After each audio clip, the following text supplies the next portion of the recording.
number one. And number one is actually another basketball play and a card that we definitely would not be recommending if it weren't for the formula.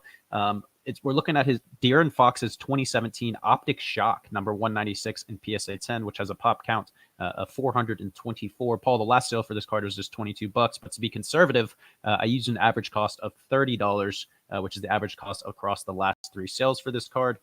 Then I decided to look at Fox's 365-day average pricing for his 2017 Optic Shock.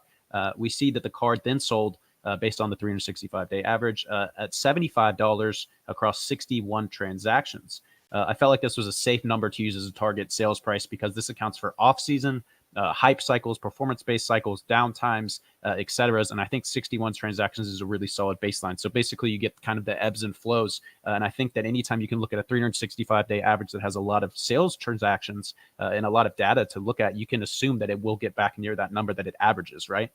So I feel like this number was conservative because we'd probably be looking to sell this during the NBA hype cycle or even the playoffs if you're willing to hold on to cash flow for longer.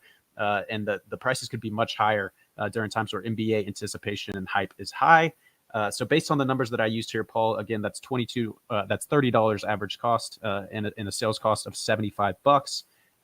Based on using this data, you need to purchase 17 of these cards, which could be slightly difficult with a 424 pop count, but potentially doable at an average cost of $30 for a total entry fee of $510. If you wanted to turn a $500 net profit, nearly a 100% return on investment for this option, Paul. I think with the Kings out of the playoffs, no one's really thinking about De'Aaron Fox right now, which makes this a really exciting option, especially because they're clearly a good team that's been building in the last couple of years in terms of culture and adding good players to their roster.